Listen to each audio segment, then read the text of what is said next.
하나님 말씀 오셨습니다. 하나님 말씀은 누가복음 23장 26절부터 31절까지의 말씀입니다. 하나님 말씀은 누가복음 23장 26절부터 31절까지의 말씀, 신약성경 137페이지입니다. 신약성경 137페이지, 누가복음 23장 26절부터 31절까지의 말씀 찾으셨으면 제가 봉독하겠습니다.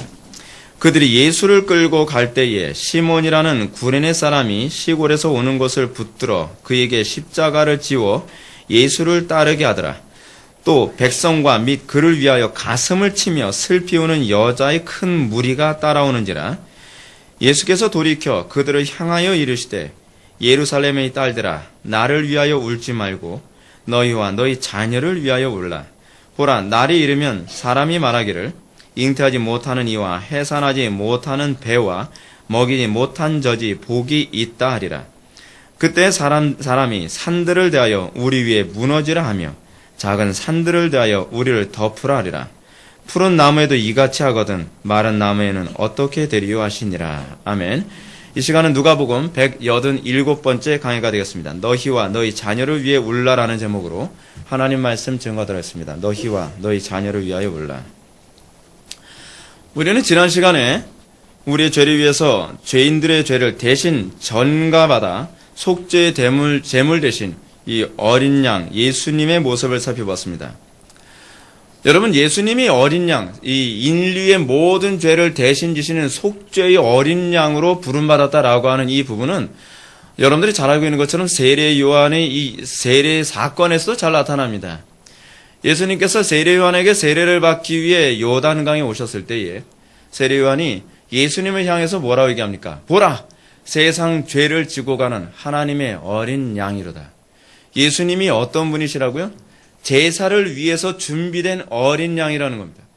사도 요한, 세례 요한은 예수님을 바라보면서 구약의 그 그림자의 실체가 무엇인지를 지적해주고 있습니다.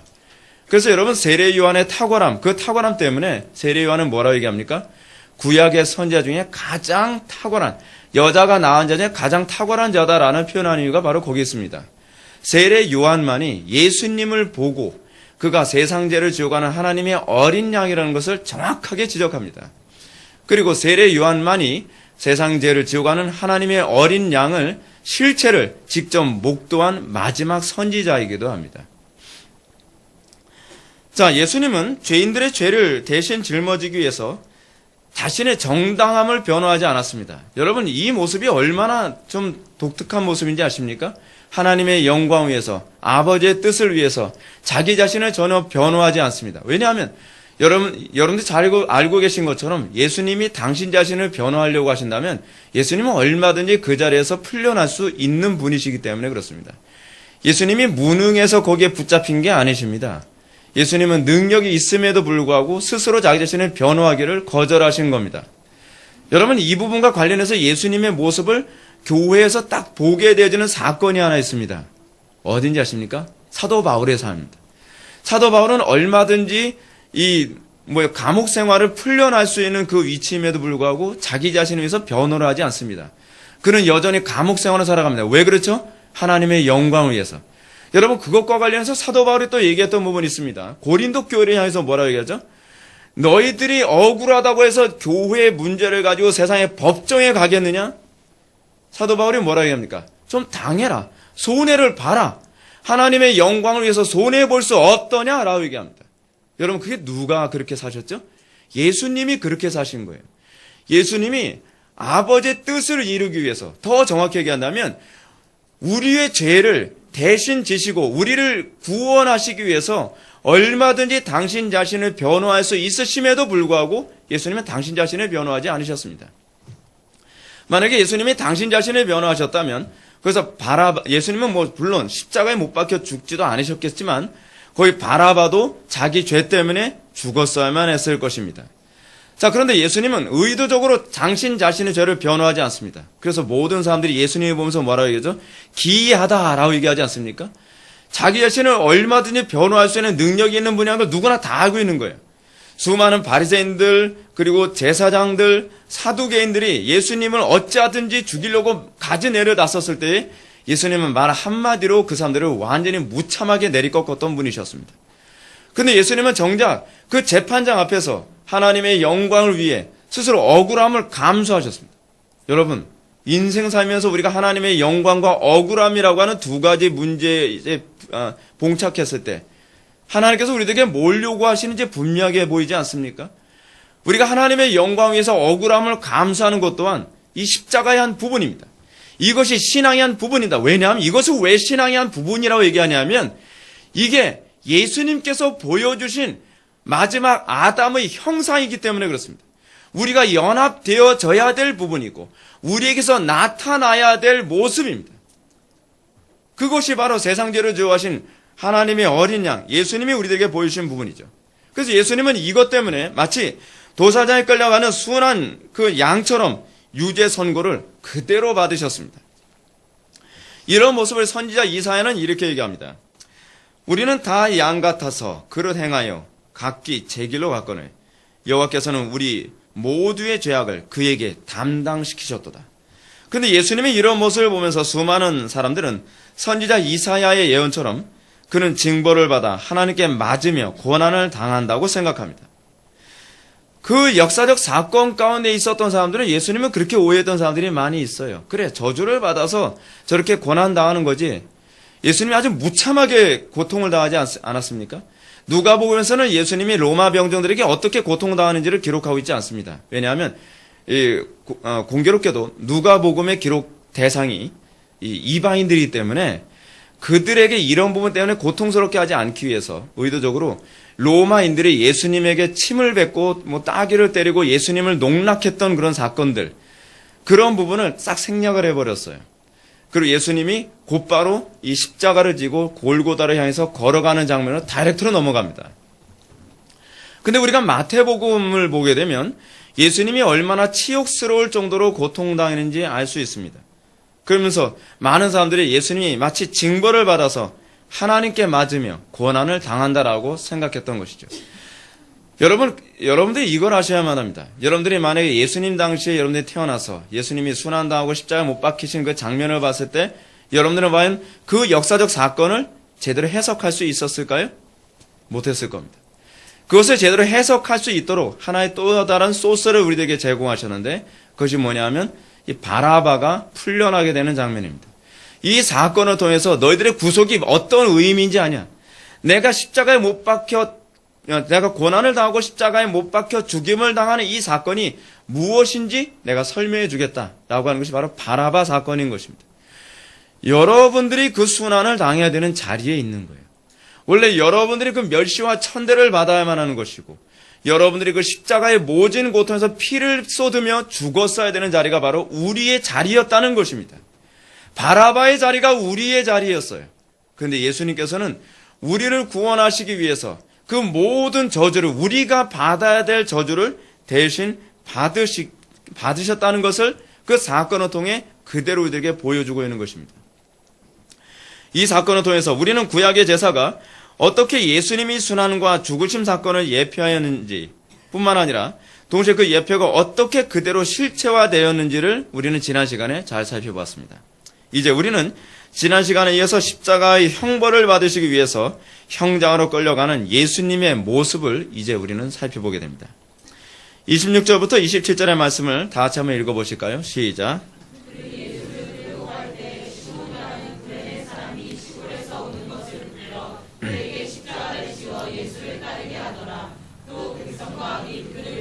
가슴을 치며 슬피 우는 자의 큰 무리가 따라오는지라. 아멘.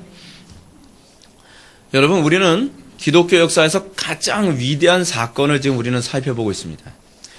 그리고 여러분들이 오늘 이 자리에 앉아서 하나님을 예배할 수 있게 되어진 그 근거, 그 논리적 근거가 어디에 있는지를 우리는 살펴볼 수 있는 그 과정을, 우리는 그 성경 말씀을 우리는 살펴보고 있습니다. 안타깝게도 오늘날 이 시대의 기독교인들은 예수님의 십자가의 사건에 대해서 아무런 감흥도 없이 그냥 다 아는 얘기라는 차원에서 그냥 자료를 메꾸고 그냥 듣고 있는데 그치고 있는 경우가 얼마나 많은지 모릅니다. 여러분 아십니까? 여러분들이 이 자리에서 이 고통과 이 순환을 당했어야 된다는 거예요. 아니, 사실 우리가 뒤에 보시면 아시겠지만 더 심각한 순환과 더 심각한 재앙을 당했어야 되는 것이 바로 우리의 자리입니다. 근데 예수님께서는 그 참혹한 이 재앙과 심판을 대신 그 십자가의 이 제단의 어린 양으로서의 역할을 감당하심으로써 우리가 그 순환과 고난과 저주를 받지 않도록 하신 것입니다. 우리 이거 정말 관심 있게 느껴야 되는 것이고, 그리고 이것에 대해서 우리는 정말 깊이 있게 묵상을 해야 되는 부분입니다. 여러분, 우리는 이 부분과 관련해서 예수님이 이 십자가의 처참한 길을 걷게 된 장면이 구약 레위기 16장 6절부터 10절에 나오는 소위 아사셀 염소에 관한 부분을 통해서 우리들에게 예표하고 있다는 걸 알고 계십니까? 이 부분 한번 좀 찾아보셔야만 합니다. 레위기 16장 6절부터 10절까지의 말씀입니다. 예수님께서 이 골고다 언덕을 오르시면서 순환당하고 멸시와 천대를 받으시는 이 사건이 레위기 16장 6절부터 10절에 나오는 이 아사셀 염소의 사건을 통해서 우리들에게 그대로 잘 보여주고 있습니다. 여러분, 제가 염소라 그랬습니다. 여러분, 대부분 제물을 바칠 때 속죄 제물로 사용되어지는 것은 주로 염소입니까? 양입니까? 양이죠. 근데 왜 염소를 제물로 바칠까요? 여러분, 구약에서 염소는요, 순종하는 동물이 아니라 주로 이제 반항하는 동물입니다. 들이받기 좋아하고 굉장히 부정적인 의미를 가지고 있는 동물이거든요. 근데 여기서는 이 하나님께 드려지는 제물이 양이 아니라 염소예요. 그 부분이 아주 흥미롭습니다. 먼저 한번 볼까요? 아론은 자기를 위한 속죄의 수송아지를 드리되 자기와 집안을 위하여 속죄하고 또 두 염소를 가지고 회막문 여호와 앞에 두고 두 염소를 위하여 제비를 뽑되 한 제비는 여호와를 위하여 한 제비는 아사셀을 위하여 할지며 아론은 여호와를 위하여 제비 뽑은 염소를 속죄 제물로 드리고 아사셀을 위하여 제비 뽑은 염소는 산채로 여호와 앞에 두었다가 그것으로 속죄하고 아사셀을 위하여 광야로 보내지니라 라고 되어 있습니다. 레위기 16장에 나오는 이 속죄 제사를 우리는 소위 대속죄일 속죄 제사라고 얘기합니다. 그러니까 대속죄의 속죄 제사는 1년에 몇 번 드릴까요? 한 번 드려요. 한 번. 대자가 붙으니까 좀 있어 보이잖아요. 그래서 딱 한 번만 해요. 근데 여기서 제사가 약간 복잡해요. 왜 복잡하냐면 이 대속죄일에 이 속죄 제사를 드리기 위해서는 대제사장이 지성소에 들어가야 되거든요. 근데 지성소에 들어가는데 대제사장이 만약에 자기에게 죄가 있다는 것이 발견되면 아웃이에요. 그 안에서 죽어요. 즉사한단 말이에요. 이 부분, 그렇기 때문에 대제사장이 지성소에 들어가기 이전에 하는 일이 뭐냐면 자기 죄 문제를 해결하는 일부터 합니다. 그래서 어떻게 하느냐? 수송아지를 속죄 제물로 삼고 순양을 번제물로 삼아야 했습니다. 근데 이것과 관련된 사건이 왜 이렇게 이 부분이 더 신중해졌냐면 이 부분이 레위기 10장과 관련해 맺고 있어요. 레위기 10장에 보게 되면 아론의 두 아들 홈니와 비느하스가 지성소에다가 다른 불을 지성소가 아니라 성소에 다른 불을 붙이는 바람에 거기서 즉사해서 죽어버리고 말거든요. 성소에서 불이 나와 두 아들을 죽이고 맙니다. 그 왜 다른 불을 붙였느냐? 술 취해가지고요. 아무 생각 없이 닥치는 대로 그냥 불을 붙여버린 거예요. 그랬다가 성소를 더럽혔다는 그 이유 때문에 하나님으로부터 불이 나와서 죽게 된 거예요. 즉사해버렸습니다. 그 이후부터 성소에 들어가는 문제에 있어서 제사장이나 대제사장은 굉장히 조심하고 굉장히 신중합니다. 하나님 앞에 조그마한 흠이나 점이라도 발견되어지면 죽을 것이라고 하는 이 두려움을 가지고 성소나 지성소에 들어가게 됩니다. 그래서 이 대제사장이었던 그때 대제사장이었던 아론은 이 숫송아지와 숫양을 하나님께 제물과 번제로 바치고 나서 자기 자신은 옷을 깨끗하게 다 빱니다. 그리고 속옷까지 다 빨고 그리고 몸도 깨끗이 씻은 다음에 그 다음에 지성소에 들어가서 이 대속죄일에 제사를 지내게 됩니다. 여러분, 그 당시에 제사 드린 사람들 보통 긴장 많이 하지 않았겠죠? 거기서 조그만 흠과 점이라도 발견되어지면 죽기 때문에 이 사람들이 죽었나 살았나를 확인하기 위해서 뭘 하죠? 먼저 허리에다가 끈을 묶죠. 끈을 묶는 이유가 뭐죠? 죽음을 끌어내려고. 들어가서 끌어냈다간 같이 줄줄이 죽게 되니까요. 그래서 대제사장의 옷에 방울을 달아서 움직이면 살아있구나. 딸랑딸랑 소리가 나니까요. 그거로 확인하는 겁니다. 그래서 대제사장은요, 죽을 때 마치 도살장 들어가는 기분으로 들어갔을 겁니다. 굉장히 두려운 마음을 가지고. 그래서 들어갔다가 나오면, 어휴, 올해도 살았다. 여러분, 신약의 교회도 이런 신중함과 이런 긴장감으로 살아가야 된다는 거 알고 계십니까? 신약의 교회가요, 구약에서 예표하는 모습하고 너무 다르죠? 왜냐하면 복음을 잘못 이해해서 그렇습니다. 복음은요, 율법의 폐기가 아니라 율법의 완성이에요. 근데 마치 우리는 율법을 폐기한 것이라는 관점으로만 살아가고 있어요. 물론 형식적으로는 폐기됐어요. 그러나 정신은 완성됐어요. 그 정신이 완성됐다는 개념에서 그들의 긴장감과 경외심 또한 완성됐다는 것을 기억하셔야만 합니다. 근데 오늘날 한국교회가 나타나는 가장 심각한 문제가 무엇이죠? 여호와 하나님을 경외하라고 얘기하는데 경외할 줄은 몰라요. 하나님을 너무나 쉽게 무시하죠. 여러분, 가장 하나님이 오늘날 무시당하는 장소가 어딘지 아십니까? 예배당이에요. 예배당. 예배당에서 예배하는 장소. 예배하는 장소에서 춤을 추고 난리법석을 떨고, 얼마나 오늘날 한국교회가 예배가 무시당하고 예배가 완전히 하나님을 모독하는 자리가 되어버린지 모릅니다. 예배에 하나님께 대한 긴장감도 없고요. 예배 시간에 껌 쩍쩍 씹으면서 불경건하게 예배 드리는 것은 아무런 죄책감도 없이 생각하고, 느슨하게 생각나는 대로 그냥 때 되면은 그 자리에 앉았다가 예배 끝나면 끝났나 보다 그냥 후딱 가버리고 마는 것, 이거를 예배라고 생각을 해요. 여러분, 한국교회 교인들 숫자가 줄더라도 좀 대량으로 좀 정리가 될 필요성이 있다고 저는 생각합니다. 왜냐? 이게 제가 감정적으로 하는 소리가 아니에요. 말라기에서도 이미 나오고 있지 않습니까? 함부로 눈먼 것, 병든 것, 저는 것으로 그 제사하는 사람들이 향해서 뭐라고 해요? 누가 성전의 문을 닫을 자가 있었으면 좋겠다. 이 성전의 문을 닫을 자가 있었으면 좋겠다라고 하는 이 부분을 닫지 않으니까 어떻게? 하나님께서 의도적, 그분이 역사 속에서 성전의 문을 닫아버리시잖아요. 무서운 거 아닙니까? 오늘날 우리가 얼마나 진중함을 가지고서 하나님을 예배해야 되며, 우리가 전능자, 온 우주의 창조주를 만나는 자리에 나온다는 것에 대한 두려움을 가지고 우리가 하나님께 예배해야만 합니다. 사도 바울이 그래서 뭐라고 표현했죠? 빌립보서 2장 12절에서 두렵고 떨림으로 너의 구원을 이루라. 신앙의 아주 중요한 요소가 두렵고 떨림입니다. 잠언에서도 여러분 뭐라고 얘기합니까? 여호와를 경외함이 지혜와 지식의 근본이라고 얘기합니다. 신앙의 기초가 뭐냐면요, 마음 편하게 해주는 게 아닙니다. 교회에 잘 적응하게 해주고 여러분들 마음 편하게 그냥 예배당에 앉을 수 있도록 적절한 그 온도를 제공해주고 편안한 의자를 제공해주는 것이, 그것이 신앙생활에 들어가는 기초가 아니라 하나님을 경외하는 것, 하나님을 두려워하는 것, 그리고 하나님 앞에 정말 두렵고 떨림으로 나아가는 자세를 품게 하는 것, 그것이 주일학교 때서부터, 유치부 때서부터 아이들에게 심어줘야 될 중요한 신앙교육의 핵심입니다. 오늘은 한국교회 교인들은요, 예배당에 와서 뭐부터 시작하냐 하면 불경건하게 하나님을 모독하는 것부터 배우기 시작합니다. 그러면서 신앙이 들어갈 거라고 생각하는 건 좀 문제가 있죠. 문제가 있어요. 처음에 딱 왔을 때 여러분, 무슬림들의 그 회당에 모여서 어떻게 합니까? 알라를 숭배하는 데서 굉장히 두렵게 숭배하거든요. 근데 여러분, 이슬람교가 줄어듭니까? 늘어나고 있습니까? 가장 빠른 속도로 늘어나는 게 이슬람입니다. 왜냐? 그게 종교가 가지고 있는 속성이에요.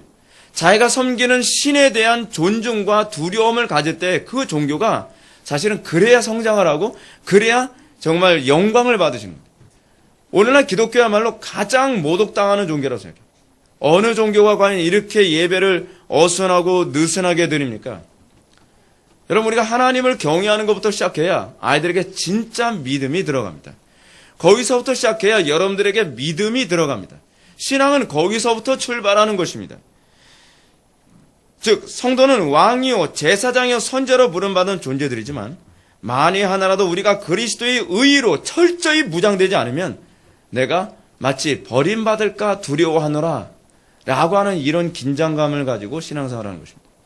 저는 오늘도 예배 시작하면서 이런 생각을 했습니다. 정말 진중한 마음을 가지고 기도하면서 예배를 위해서 기도를 하면서 내가 이렇게 복음을 전하고 그리고 우리 교회 안에서 예배 시간에 회심하는 사람들이 매주마다 나타나는 모습을 보면서 남에게 복음을 전한 후에 나는 버림을 받을까 두렵다는 생각을 다시 하게 됩니다. 우리는요, 항상 두렵고 떨리는 마음으로 신앙생활을 해야만 합니다. 제가 복음을 전하는 사람이기 때문에 저는 당연히 천국 가겠지, 저는 그렇게 생각하지 않습니다.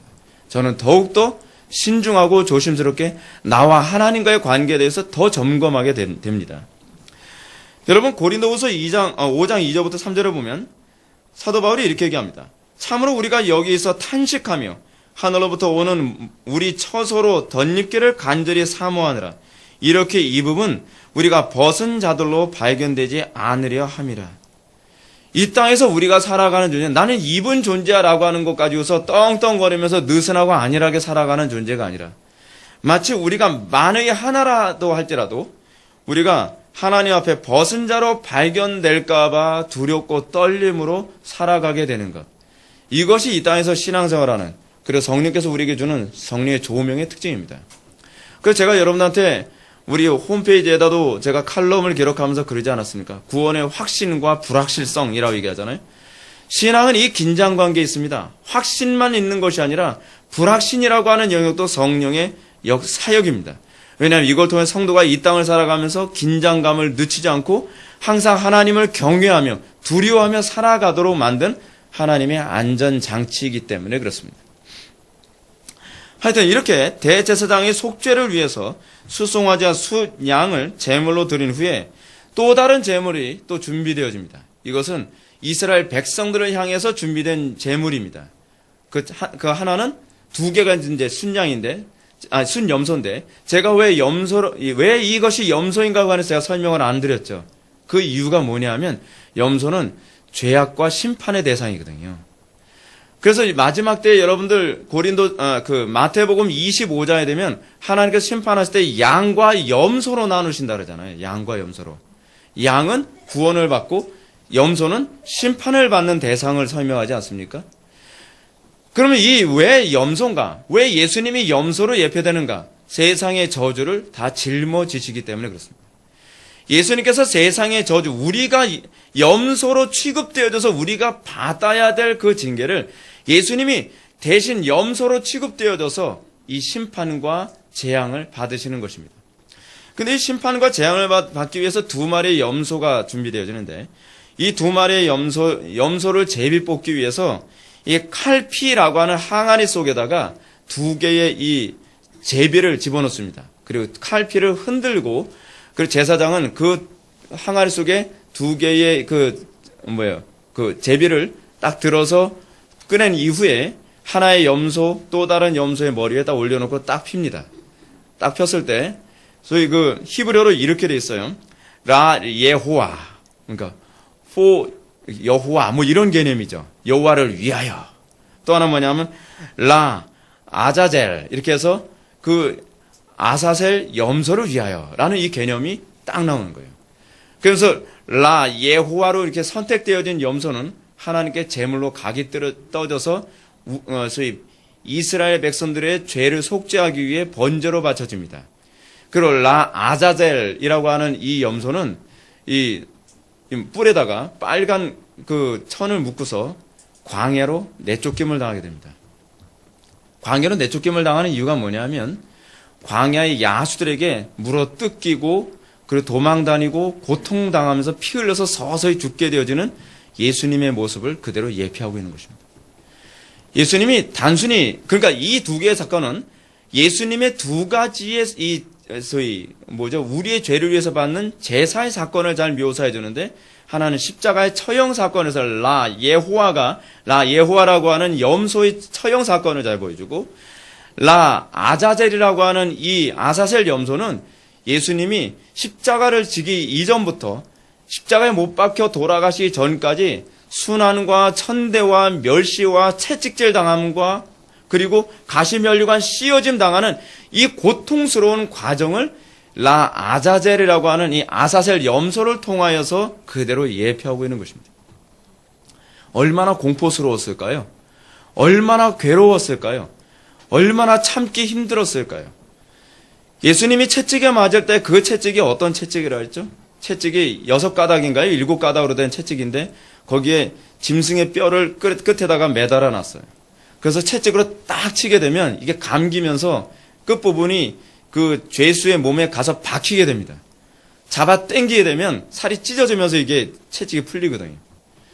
그러면서 채찍을 맞다 보니까 죄수들이 너무 고통스러워서 거기서 정신이 확 돌아버리는 사람들도 많대요. 아자젤이죠. 아사셀 염소의 모습을 그대로 예수님이 잘 보여주고 있는 것입니다. 예수님의 이 모습을 보면서 이제 예수님이 얼마나 지쳤을지 알만하죠. 얼마나 고통스러울지 알만하죠. 예수님이 십자가를 지고서 골고다 언덕을 향해서 갈 때에 예수님이 너무나 힘들어서 주저앉고 하니까 총도의 군병들이 시몬이라는 구레네 사람이 시골에서 오는 것을 붙들어 그에게 십자가를 지워 예수님을 따르게 합니다. 여러분, 여기서 우리는 어떻게 보면 예수님께 대한 일종의 좀 서비스를 해주는 것처럼 보여지죠. 근데 대부분의 주석학자들이 뭐라 하냐면 그게 아니래요. 거기서 죽을까봐 일부러 십자가에서 죽게 만들기 위해서 여기서 죽어서는 안 돼라고 하는 잔인한 그 마음 때문에 그러는 거라는 거예요. 더 너는 멸시를 받아야 되고 더 천대를 받으면서 가야 돼 하면서 십자가를 이 구레네 시몬에게 지게 만들고 예수님은 거의 끌려가다시피 십자가 처형까지 가게 된 것입니다. 여러분, 인간의 존재가 얼마나 잔인한지 아십니까? 인간이라는 존재가요, 얼마나 끔찍한 존재인지 아십니까? 예수님을 멸시와 천대와 고통받게 하시는 데 있어서 얼마나 잔악한지 모릅니다. 예수님의 뒤를 따르는 두 종류의 사람이 여기서 나타나게 되죠.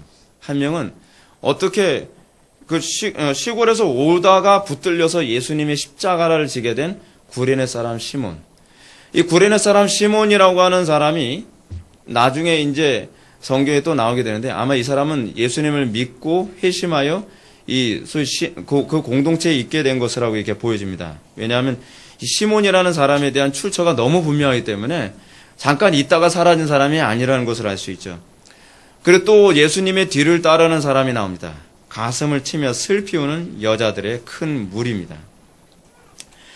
여기서 우리는 주님의 뒤를 따르는, 예수님의 십자가의 뒤를 따르는 두 종류의 사람을 우리는 발견하게 됩니다. 우리는 이 두 종류의 방식이 우리의 신앙생활에 나타나야만 하는 부분입니다. 우리는 이 두 종류의 방식을 통해서 우리에게 과연 이렇게 신앙을 따르고 있는가라고 하는 것을 우리는 좀 묵상해 볼 필요성이 있어요. 첫 번째 뭐죠? 우리가 십자가를 지며 주님의 뒤를 따르게 된 것은 시몬처럼 어쩌다가 주님의 주권에 붙들려 지게 되는 것입니다. 여러분, 십자가 원해서 지는 사람이 없어요. 그렇죠? 저도 그렇고요. 여러분들도 그렇고 예수 믿고 나서 십자가 지게 되는 것은요. 어떻게 보면 하나님의 주권에 갑자기 붙들려서 우리가 십자가를 지는 삶에 참여하게 된 것입니다. 여러분들이 잘 아셔야 되는 게요. 십자가를 재밌어서 지는 사람은 없습니다. 모든 그리스도인들은 십자가를 지되 아주 믿음을 가지고 사랑하기 때문에 십자가를 지게 되는 것입니다. 자, 그런데 여기서 이 구레네 사람 시몬을 통해서 우리가 보게 되는 것이 뭐냐면 십자가를 지는 것이 처음엔 괴롭고 벗어버리고 싶은 길처럼 여겨진다는 사실입니다. 여러분, 이 구레네 사람 시몬은요, 십자가를 강제로 진 사람입니다. 자기가 지려고 하는 의지는 없었는데 그 당시에 법이 그런 법이 있었거든요. 로마 병정이 인원 동원을 딱 자기가 명령해서 야, 너 이 짐 져 하게 되면 져야 되는 거예요. 그게 옛날에 로마 법이었거든요. 그러니까 원하든 원치 않든 그 법 때문에 이 사람이 구레네 사람 시몬은 어쩔 수 없이 예수님의 십자가를 지게 된 것입니다. 그러나 십자가를 지고 주님의 뒤를 따르면서 이 사람이 어떤 생각을 했을까요? 점점 이 길이 영광스러운 길이구나. 이 길이 은혜로만 갈 수 있는 길이구나라는 걸 알게 되지 않았습니까? 알게 되지 않았을까요?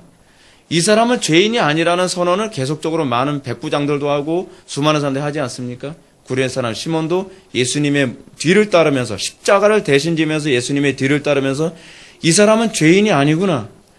내가 이렇게 순결한 사람을 위해서 대신 십자가를 져주는 것은 정말 영광스럽고 귀한 일이구나라고 생각하지 않았겠습니까? 우리가 십자가를 질 때 그렇게 됩니다. 우리가 믿음으로 십자가를 질 때 우리는 십자가를 외면하고 싶습니다. 그러나 우리가 십자가를 지면 질수록 이 길이 영광스러운 길이요, 이 길이 정말 기쁨으로 질 수 있는 길이며 이 길이 은혜로운 길이라는 것을 점점 더 깨달아 알게 됩니다. 예수님을 배반했던 베드로에게 주님은 부활하신 후에 나타나 장차 십자가를 지게 될 것을 말씀하셨습니다. 베드로도 십자가 지고 싶지 않았던 사람입니다. 그 또한 하나님의 주권에 붙들려서 그도 십자가를 지게 됐습니다. 교회를 바뀌었던 바울을 향해서도 주님은 이렇게 말씀하십니다. 이 사람은 내 이름을 이방인과 임금들과 이스라엘 자손들에게 전하기 위하여 택한 나의 그릇이라고 말씀하시면서 그가 내 이름을 위하여 얼마나 고난을 받아야 할 것을 내가 그에게 보이리라 라고 얘기합니다. 그 또한 십자가를 지고 싶어서 진 사람은 아닙니다. 그는 하나님의 주권에 붙들려서 십자가를 지게 된 것입니다. 여러분들이 그리스도의 뒤를 따르는 사람이라는 것을 여러분은 어떻게 확인할 수 있습니까? 그것은 여러분들이 마치 사도 바울이 표현했던 것처럼 내가 그리스도께 붙잡힌 바 된 그것을 내가 붙잡으려고 내가 힘을 쓰노라라고 하는 태도로 살아가는 거 아닙니까? 여러분들이 십자가를 지는 건 여러분들의 자의가 아닙니다. 여러분들이 십자가의 길을 걷게 되는 건 주님께 붙잡혀서 가게 되는 것입니다. 여러분들 이 붙들림, 이 붙잡힌 바 되어진 것을 여러분들은 확신할 수 있습니까? 그래서 여러분들의 인생이 날마다 십자가의 길을 걷게 되어지는 것. 제가 수동태로 말씀드렸습니다. 걷게 되어지는 것을 여러분들은 확인할 수 있게 되어지는 겁니까? 사도 바울은 그렇게 자기 자신의 구원을 그렇게 확신합니다.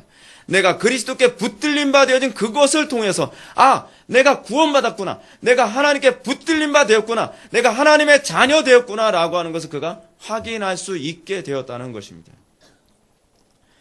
주님의 뒤를 따르던 또 다른 무리를 살펴봅시다. 또 다른 무리는 슬피 울며 주님을 따르던 여자들입니다. 이 여자들은 이 주님을 사랑하여 주님의 뒤를 따른 것입니다. 주님이 억울하게 순환당하는 것을 아는 사람들이었고 그 사랑에 감동을 받아서 뒤를 따르게 된 사람들입니다. 저는 우리에게 이 두 종류의 모습이 동시에 다 나타나야 된다고 생각합니다. 여러분들이 십자가를 지게 되는 것은요. 그리고 여러분들이 지고 싶지도 않은 그 십자가를 마지못해서 지게 되는 이유는 무엇이냐면 사랑 때문이어야 된다는 사실입니다. 예수 믿음이 뭐라 그랬죠, 제가요? 하나님의 사랑이 우리 마음에 부음바 됩니다. 예수님이 십자가를 지게 된 것도요, 지고 싶어서 진 게 아니에요. 그가 골고다 언덕에서, 겟세마네 언덕에서, 감람산에서 예수님이 어떻게 기도하셨죠? 할 수만 있다면 이 잔을 나에게서 옮겨 주옵소서. 여러분, 그게 우리의 심정이에요. 우리도 십자가 지고 싶지 않아요. 근데 아버지의 뜻에 초점이 맞춰지면서 그리고 저 죽어가는 영혼들에 대한 안타까움 때문에 아버지는 내 뜻대로 마옵시고 아버지의 뜻대로 없어서 우리가 십자가를 지게 되어지는 이유가 아버지의 뜻 때문이라는 걸 여러분 아셔야만 합니다.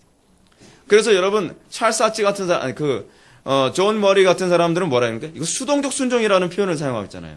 자기 의지를 꺾어가면서 순종하게 되어지는 것. 우리에게 있어서 그 모습이 있습니까? 우리의 정과 육을 못 박는 것. 이 못 박음이 뭐로 나타납니까? 아버지의 뜻 때문에 내 의지를 포기하는 거예요. 여러분, 우리의 정과 육을 십자가에 못 박는다는 개념이 여기에 있는 겁니다. 아버지의 뜻에 내가 굴복하고 그리고 저 영혼들에 대한 사랑 때문에 내가 하나님 사랑과 이웃 사랑 때문에 내 의지는 십자가 안 지는 건데 아버지의 뜻과 저들에 대한 사랑 때문에 내 의지를 꺾고 내가 십자가를 선택하게 되는 것. 그게 십자가의 정신입니다. 사랑이 아니고서는요. 결코 십자가를 질 수가 없어요. 의무감으로 질 수 있는 게 아닙니다. 제가 십자가 설교를 수도 없이 해도 저는 십자가를 못 지겠는데요. 당연하죠. 사랑이 없으니까요. 제가 요즘에 자녀 교육에 관한 책을 계속 읽으면서 어떻게 교회 아이들을 바르게 양육할까? 어떻게 우리 자녀들을 바르게 양육할까? 그런 제가 칼 비테라고 하는 사람의 글을 다시 한번 읽게 되었습니다. 근데 칼 비테 자녀 교육을 보면요. 칼 비테는 정말 자기 자녀를 사랑을 해요. 사랑할 때는 그 힘들고 버거운데도 불구하고 자기 자신을 다 포기해가면서 자녀를 하나님의 말씀으로 그리고 철저히 인격적인 존재로 키우는 모습을 보게 됩니다. 여러분, 사랑하지 않는 한 자발적으로 희생 안 합니다. 우리에게 있어서 이 모습이 있어야 돼요. 예수님의 뒤를 십자가의 길을 따라가되 정말 주님을 사랑해서 가슴을 치며 애통하며 눈물을 흘리며 그 십자가를 자원하여 지게 되어지는 것. 이게 바로 십자가를 따르는 성도의 모습이라는 것을 오늘 본문은 우리에게 잘 보여주고 있습니다. 여러분, 여기서 사도들은 예수님의 우리는 그 성경에서 보게 되면요. 사도행전 5장에서 사도들이 어떻게 그들이 십자가의 길을 걷게 되는지를 우리는 잘 보게 됩니다. 그들 십자가의 길을 걷는 것을 두려워했고 그들도 십자가의 길을 걷는 것을 굉장히 괴로워했던 것이 사실입니다. 그러나 그들이 공에 붙잡혀서 매를 맞고 고통당하고 멸시를 당하고 그리고 죄인 취급을 받는 가운데서도 그들이 기뻐했던 이유가 어디 있는가? 그것에서 사도행전 5장 41절은 이렇게 언급하고 있습니다. 그 이름을 위하여 능욕받는 일에 합당한 자로 여기심을 기뻐하며 공의 앞을 떠나니라. 이것이 성도가 십자가를 지게 되어지는 이유입니다. 그래서 어느 시대든지요, 교회가 막강했던 이유가 뭐냐면 그 사랑의 힘 때문에 그렇습니다. 십자가를 자원하여 지는 그 사랑의 힘이 역사를 바꾸는 것입니다. 민족을 바꾸는 것입니다. 가정을 바꾸는 것이고 사회를 송두리째 다 바꿔버리는 것입니다. 오늘날 기독교의 가장 심각한 문제가 뭔지 아십니까? 사랑이 없다는 겁니다. 사랑이 너무 메말랐다는 겁니다. 자기 사랑밖에 할 줄 몰라요. 자기 만족과 자기 기쁨과 자기 즐거움만을 위해서 살 줄 알았지 남이 얼마나 고통스러울지도 생각할 줄 모르고 이웃을 위해 내가 어떻게 희생하며 하나님의 영광 위해 내가 어떻게 살 것인가에 대해서 고민을 안 해요. 생각을 안 해요. 여러분 오늘날 이 시대 사람들이 왜 생각이 짧은지 아십니까? 사랑하지 않아서 그래요. 사랑해 보십시오. 그러면 생각을 많이 하게 되어 있습니다. 여러분들이 사랑하는 대상에 대해서 여러분 생각 많이 하게 되지 않습니까? 이게 우리가 가지고 있는 특징이에요. 돈을 많이 사랑하는 사람은요, 맨날 돈 벌 궁리만 하죠. 그렇죠? 성공 때문에 살아가는 사람, 성공을 자기 인생의 목표로 삼고 그것을 살아가는 사람은 맨날 어떻게 성공하느냐를 고민하고 그것 때문에 자기 인생의 스케줄을 짭니다. 오늘날 이 시대 사람들이 왜 하나님의 영광 위에 살아가는데 그토록 우둔한지 아십니까? 왜 이웃을 위해 살아가는데 그토록 부주의하고 왜 그토록 우리가 이웃을 위해 살아가는데 꼼꼼하지 못한지 아십니까? 사랑하지 않기 때문에 그래요. 사랑하면 치밀해지게 되어 있습니다. 사랑하면요, 꼼꼼해지게 되어 있습니다. 사랑하면 더 깊어지게 되어 있습니다. 오늘날 교회가 가장 위기라고 하는 것은 도덕성의 문제가 아닙니다. 하나님을 사랑하지 않는다는 것이 문제입니다. 그리고 이웃을 사랑하지 않는다는 게 문제입니다. 그것 때문에 가정이 파괴되어지고 그것 때문에 사회가 파괴되어지고 그것 때문에 교회가 풍비박산 나는 일이 수도 없이 일어나는 것입니다. 사랑해 보십시오. 그렇게 쉽게 파괴가 일어나나요? 자, 그런데 이렇게 가슴을 치며 울면서 주님을 따르던 큰 무리를 향하여 우리 주님이 하신 말씀이 무엇인지 아십니까? 28절 말씀을 다 같이 읽겠습니다. 시작.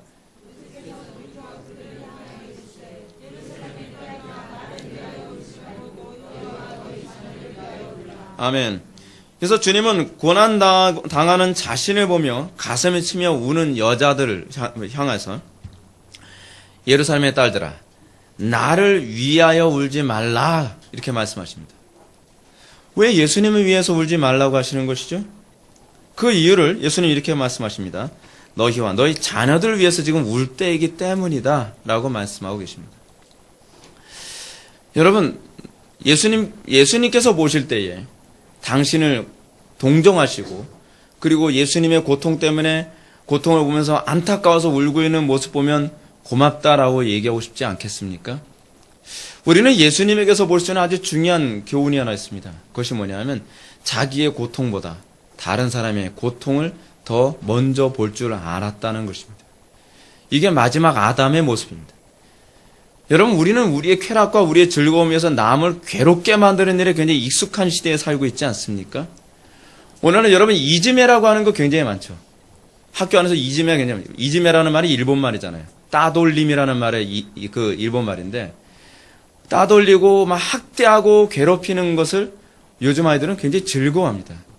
그 즐거움을 내 즐거움을 위해서 남을 괴롭히는 거예요. 이게 얼마나 악합니까? 얼마나 악해. 남을 괴롭히는 것이 나의 즐거움이에요. 여러분 성도는 그런 존재가 아닙니다. 성도는 오히려 나의 괴로움보다는 타인의 괴로움을 먼저 바라볼 줄 알면서 나도 아프지만 상대방의 아픔을 감싸줄 줄 아는 것. 그래서 마지막 아담의 모습, 하나님의 형상의 모습을 또다시 발견해야 되죠. 우리 예수를 믿고 나서 우리에게 나타나야 되는 것이 뭐예요? 우리는 내 교회도 힘들지만 다른 교회를 우리는 보고 다른 교회를 어떻게 섬길까를 우리는 고민할 수 있어야 된다고 저는 생각을 합니다. 우리 교회가 다른 교회를 섬기려고 애를 쓰는 이유는 우리 교회가 다른 교회보다 넉넉하기 때문이 아닙니다. 간혹가다 어떤 분들이 인터넷으로 설교만 듣고서 우리 교회에 오신 분들이 우리 교회는 한 뭐 몇천 명, 몇만 명 모이는 교회일 거라고 생각을 해요. 근데 딱 와보면 그렇지가 않아요. 그리고 우리 교회가 1년에 한 번씩, 1년에 두 번, 1월 1일 따는 신년 특강을 하고, 그리고 8월 달에는 수련회를 합니다. 근데 외부 교인들을 위해서 하죠. 그게요. 근데 그 일을 하는 이유는 뭐냐면 우리 교회가 넉넉하기 때문이 아닙니다. 사랑하고 섬기고 싶기 때문에 그렇습니다. 우리는 다른 사람을 섬기는 문제에 관해서 항상 이렇게 얘기합니다. 내가 여유가 없어서 못 섬깁니다. 아니요. 마음이 없어서 못 섬기는 겁니다. 마음이 있으면 조그만 여유라도, 그 조그만 콩 하나라도 나눠 먹이려 들겠죠. 근데 마음이 없으니까 내가 넉넉해야만 남는 거 가지고 다른 사람을 섬기고 다른 사람을 사랑하겠다라고 얘기합니다. 그런 사람은요, 일평생 아무도 사랑하지 못합니다. 예수님은 지금 넉넉하기 때문에 지금 이 여자들을 지금 위로하고 있는 것이 아닙니다. 우리들 입장에서 보면 정말 죽을 것 같은 거예요, 지금요. 채찍질을 맞고서 지칠 대로 지쳤습니다. 너무나 고통스럽고 온몸이 다 아프고 정신을 잃을 지경입니다. 그럼에도 불구하고 예수님은 당신 자신을 돌아보는 것이 아니라 그들이 장차 받을 순환과 고통을 안타까워하며 그들을 향해 위로하고 계신 것입니다. 그러면 그들이 왜 울라고 얘기하는 걸까요? 그건 장차 AD 70년경에 벌어지게 될 로마와 유대인과의 끔찍한 전투를 염두에 두고 있는 것입니다. AD 70년경에 로마와 유대의 엄청난 전쟁이 일어나게 됩니다. 그리고 유대 예루살렘 성이 다 이렇게 포위를 당하거든요. 포위당하면서 사람들이 더 이상 먹을 것이 없으니까 여자들이 자기의 자녀들의 살을 먹기 시작합니다. 그리고 이 포위가 다 깨지고 예루살렘 성이 함락되어지자 로마인들이 들어와서 임산부의 배를 가르고 아이들은 머리를 메어 쳐서 죽이고 그리고 끔찍한 대학살이 벌어집니다. 그런 모습을 보면서 그들은 어떻게 해요? 내가 이 땅에 눈 뜨고 있다는 것 자체가 곤욕이다라고 생각하지 않았겠습니까? 예수님은 그걸 아시고 그들이 장차 받을 하나님의 진노와 심판을 바라보면서 나를 위해서 울기보다는 나는 너희들 자신을 위해서 울고 그걸 위해서 탄식하며 기도하길 바란다 라고 말씀하고 계시는 것입니다. 여러분, 오늘날 이 시대 교회가 가슴을 치며 우려야 될 것이 이것이 아닙니까? 우리는 우리와 우리의 자녀를 위해서 기도해야만 합니다. 여러분들 자신의 신앙을 위해서 기도해야만 합니다. 주님 오실 날이 멀지 않았다는 거 우리는 너무나 선명해 보이지 않습니까? 근데 우리는 우리의 신앙을 위해서 얼마나 준비하죠? 성경 우리에게 뭐라고 하죠? 그날에 우리는 어떻게 해요? 너희들은 다락에 올라간 사람은 내려오지 말며 산에 올라간 사람은 내려오지 말라고 얘기합니다. 무슨 얘기죠? 기도로 이 환란의 때를 기도로 준비하라는 겁니다. 우리 기도로 준비해야 될 때입니다. 지금 한가하게 놀러 다니고 세상의 유흥에 따라서 살 때가 아닙니다. 먹고 마시고 살고 사고 팔고 시집가고 장가가는 일에 우리의 생각을 빼앗길 때가 아닙니다. 지금 우리가 더욱더 신앙을 무장해야 되며 말씀으로 무장해야 되고 기도로 더욱더 무장해야 될 때입니다. 우리는 우리의 자녀들 또한 그렇게 양육을 해야만 합니다. 물론 우리가 보여주는 현실은 어떻습니까? 좋은 대학 가야 돼. 성공해야 돼. 출세해야 돼. 그러나 우리의 우선순위는 그것이 아닙니다. 우리의 자녀들을 더욱더 하나님을 향하도록 우리는 양육해야만 합니다. 우리는 우리와 우리의 자녀들을 위해서 기도해야 될 때입니다. 그러나 우리는 너무나 세상 사람들처럼 살기에 바쁩니다. 어떻게 해야 더 넓은 집에 살고 어떻게 해야 더 좋은 집에서 우리가 살고 어떻게 더 좋은 차를 타고 다니고 어떻게 해야 떵떵거리면서 남들 부끄럽지 않게 살 것인가를 고민합니다. 그러면 안 되죠. 그러면 안 됩니다. 주님은 그들이 장차 하나님께 받게 될 심판과 진노가 얼마나 크고 두려운지를 아주 상세하게 설명해 주는데요. 29절부터 31절의 말씀을 보시겠습니다. 보라, 날이 이르면 여호와의 날을 표현하는 방식이거든요. 하나님의 진노의 날, 심판의 날을 얘기하는 것입니다. 보라, 날이 이르면 사람이 말하기를 잉태하지 못하는 이와 해산하지 못한 배와 먹이지 못한 젖이 복이 있다 하리라. 그때 사람이 산들을 대하여 우리 위에 넘어지라 하며 작은 산들을 대하여 우리를 덮으라 하리라. 푸른 나무에도 이같이 하거든 마른 나무에는 어떻게 되리요 하시니라. 아멘. 주님은 장차 유대인들에게 부어지게 될 하나님의 진노에 대해서 첫 번째로 이렇게 말씀하십니다. 날이 이르면 사람이 말하기를 잉태하지 못하니와 해산하지 못한 배와 먹이지 못한 젖이 복이 있다 하리라 라고 얘기합니다. 여러분, 여기서 잉태하지 못한 배, 임신이 안 되는 배를 얘기하는 거 있죠. 그러면 해산하지 못한 배를 얘기하는 건 뭘 얘기하는 걸까요? 유산되는 배를 얘기하는 겁니다. 또 하나 뭐죠? 먹이지 못한 것. 태어나자마자 죽게 된 아이를 갖게 된 엄마.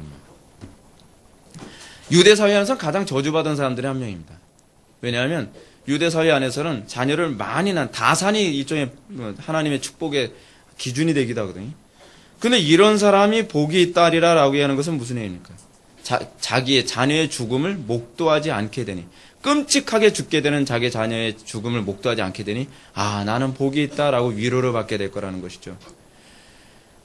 근데 이 부분에 대해서 여기서 놀라운 사실은 이런 주님의 경고를 귀담아 듣고 그날을 대비하며 울며 기도했던 사람들이 있습니다. 여러분, 하나님의 명령과 경고는요, 하나도 허투루 듣지 마십시오. 여기서 이 예수님의 경고를 귀담아 듣고 기도했던 사람들은 어떤 일이 벌어졌는지 아십니까? AD 70년경에 예루살렘 함락이 점점 이루어질 때쯤 됐을 때 예수님의 경고를 귀담아 듣고 기도하던 사람들은 산으로 다 도피했습니다. 그때요. 그래서 그 당시 유명한 유세비우스라고 하는 유대인 역사학자는 뭐라 했냐면 AD 70년경에 예루살렘이 함락돼서 수많은 사람들이 끔찍하게 죽임을 당했는데 거기서 기독교인들은 거의 없었대요. 예수님의 명령을 귀담아 듣고 기도하며 그 경고를 따랐던 사람들은 그 죽음에 같이 참여하지 않았다는 것입니다. 여러분, 우리가 이 땅에서 우리가 매 순간순간마다 하나님의 말씀을 꼼꼼히 듣고 순종해야 되는 태도가 바로 여기에 있습니다. 하나님의 말씀을 만홀히 여기지 마십시오. 하나님의 말씀을 정말 두렵게 생각하며 한 말씀 한 말씀을 정확하게 따르고자 하는 태도를 견지해야만 합니다. 자, 주님의 경고는 여기서 끝나지 않습니다. 주님은요, 그 참혹성을 또 이렇게 표현하고 있습니다. 그때 사람이 산들을 대하여 우리 위에 무너지라 하며 작은 산들을 대하여 우리를 덮으라 하리라. 무슨 얘기죠? 이게 호세아 10장 8절 말씀을 인용한 건데 너무 현실이 끔찍한 하나님의 진노 가운데 떨어지니까 차마 눈 뜨고 볼 수 없을 정도 너무 지옥 같으니까 뭐라고 표현하냐면 산들이 우리 위에 넘어져라. 그거 안 보이게 했으면 좋겠다. 또는 산들에 대해서 우리를 덮으라. 무슨 얘기죠? 그냥 내가 자연재앙으로 그냥 죽었으면 좋겠다 할 정도로 현실이 너무 참혹할 것이라는 것을 설명해 주고 있습니다. 근데 이 표현으로 끝나지 않습니다. 주님은 더 여호와의 날이 얼마나 끔찍한 심판의 날이 될 것인지를 예수님께서는 이렇게 표현하고 계십니다. 푸른 나무에도 이같이 하거든 마른 나무에는 어떻게 되리요 하시니라. 그래서 푸른 나무는 누굴 얘기하는 거죠? 예수님. 생명으로 가득한 존재로서의 예수님. 마른 나무는 누굴 얘기하는 거죠? 생명력이 전혀 없는 지금 예수님의 말씀을 강팍하게 듣고 순종하지 않는 유대인들을 향해서 하는 소리입니다. 세상 죄에 대해서 이 저주를 덮어씌워서 고난당하신 예수님의 이 모습을 보면서 여러분, 선지자 이사야는 뭐라고 얘기하는지 아십니까? 그가 질고를 당함으로 그 얼굴을 알아볼 수 없을 정도였다라고 얘기합니다. 얼마나 처참한 모습인지 알겠죠? 채찍질을 너무 많이 당하고 고통당했어요. 근데 예수님이 그 처참한 모습으로 지금 그 여자들에게 뭐라고 얘기하냐면 나에게 온 재앙이 이 정도라면 마른 나무에게 주어지는 재앙은 오죽하겠느냐라고 얘기해요. 이거는 상대도 되지 않을 것이다. 여러분, 마지막 날 하나님의 진노와 심판이 얼마나 끔찍하고 두려울지 여러분 상상해 보셨습니까? 마태복음 24장에서는 종말에 있게 되어진 하나님의 크고 두려운 진노에 관해서 뭐라 했냐면 창세 이후로 이런 환난은 없을 것이다 라고 얘기합니다. 근데 성경 우리에게 뭐라고 경고하시죠? 그러므로 우리는 깨어 기도하며 그날을 대비하라라고 끊임없이 경고하고 있지 않습니까? 그날이 안식일이나 추운 겨울이 되지 않도록 주의하라. 여러분, 이미 주님은 우리에게 경고하셨습니다. 그럼 우리는 어떻게 살아야죠? 나와 우리의 자녀를 위해서 울어야 될 때가 아닙니까? 우리는 예수님의 이런 그 경고를 통해서 우리가 어떻게 이 세상을 살아가야 될지를 우리는 알아야만 합니다. 성도란 영혼을 바라보며 살아가는 존재입니다. 성도란 현실에 얽매여서 살아가는 존재가 아닙니다.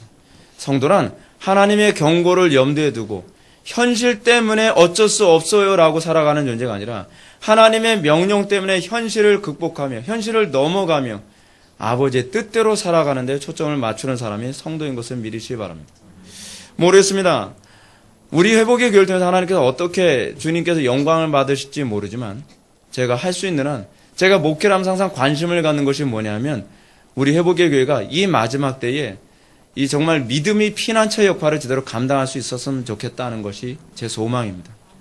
그래서 저는 어찌하든지 우리 공동체가 더 많이 모이는 공동체가 아니라 더 정확하게 모여지는 공동체가 되는 데 항상 관심을 갖습니다.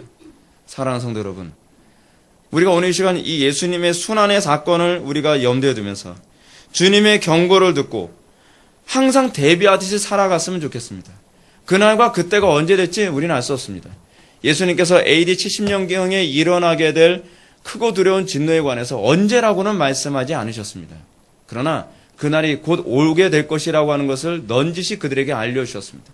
그리고 그들로 하여금 이제는 나를 위해서 울 때가 아니라 너와 내 자녀들을 위해서 울 때다라고 경고하셨습니다. 여러분, 이 경고를 우리가 마음에 새기고 우리가 이 땅을 살아가면서 나와 내 자녀들을 위해서 정말 깨어 기도하며 우리가 고난의 때에 갔을 때 허둥지둥 신앙생활을 하려고 하는 미련한 다섯 처녀가 아니라 미리 우리가 기름을 준비하여 고난의 때가 왔을 때 넉넉히 이길 수 있는 저와 여러분들 되기를 주님의 이름으로 축원합니다. 다시 기도하시겠습니다.